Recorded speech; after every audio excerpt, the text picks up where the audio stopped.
It feels like your birthday, because it's a package from China.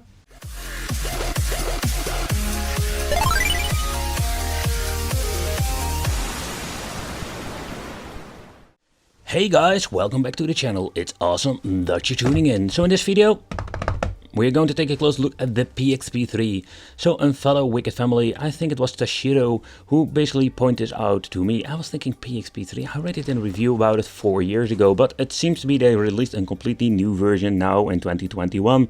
So they called it the Slim Station, or I can always say it more like a Slim Edition. That also applies to the box. Very shiny, they keep ripping off characters like Spankman in combination with Sonic the Hedgehog, 16-bit new game.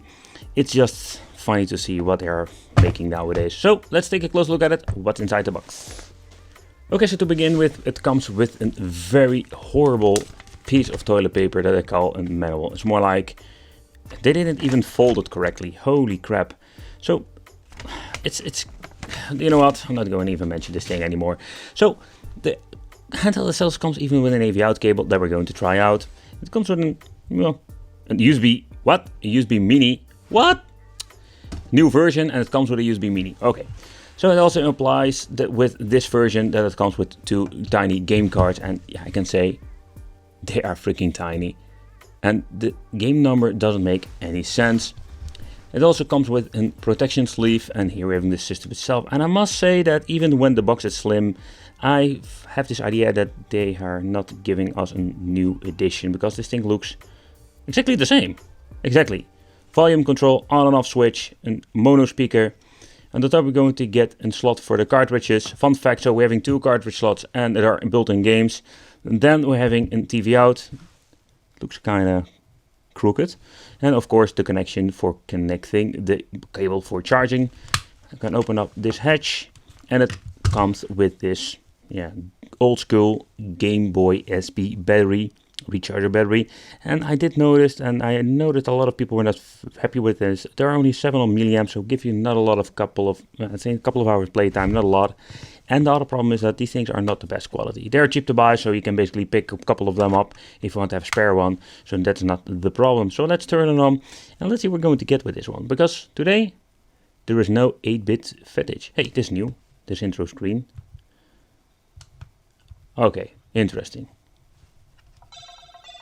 Oh, so the outer shell is basically the same, but the menu is slightly different.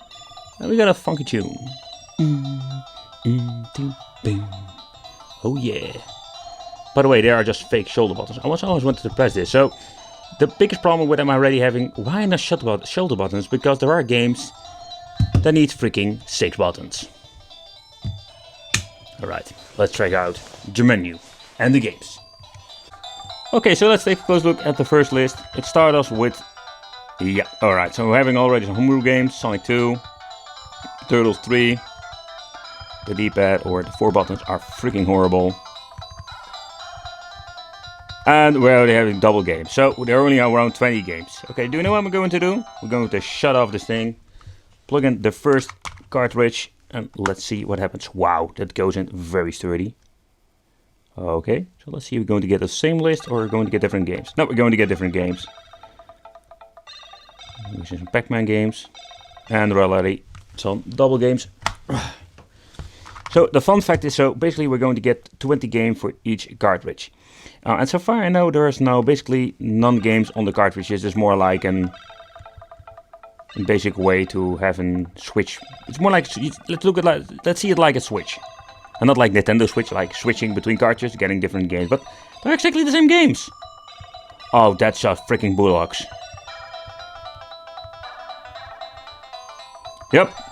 So if you're looking at it, maybe we're having around 35-40 games. Oh man, it's even more horrible than the previous one. Okay, let's see how the emulation goes on this thing.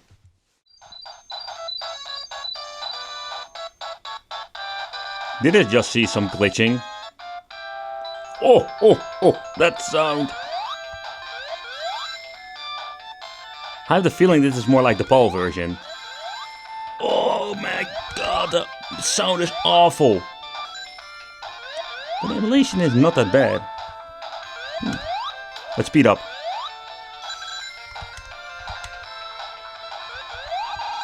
Oh crap! I just missed it out. Whatever. So the speed of the game is not that bad, besides that it's in PAL version.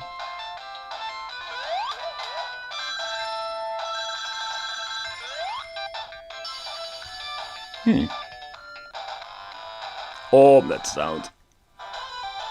And it is not the speaker, that is just the emulation of the sound.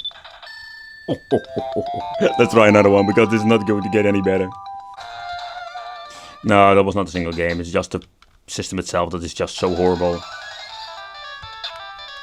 So I'm curious on what happens if we're going to connect this thing on the television. Now we're going to try on later on in the video, but if they fix the audio, it would not be a very bad experience. And not forget, of course, the freaking D-pad. Give us actual D-pad.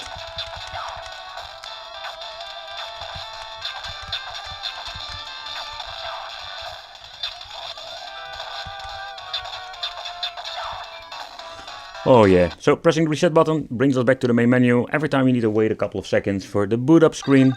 So yeah. So let's try another cartridge. I think I will not get a better emulation, but because it's just the software itself. But just try some other games.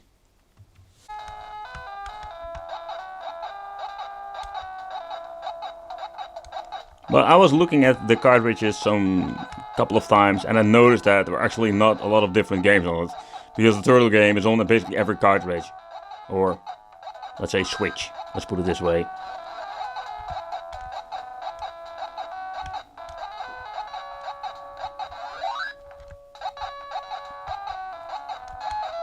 Yeah, this is not going to be any better. Okay, so plugging in the device itself works basically plug and play. There is no configuration needed. The sound of the menu doesn't sound that bad. So why is the emulation so poor? Ah, whatever. Let's try a game. Oh, what the hell? Is there an instant cheat mode or something in this thing? Whatever.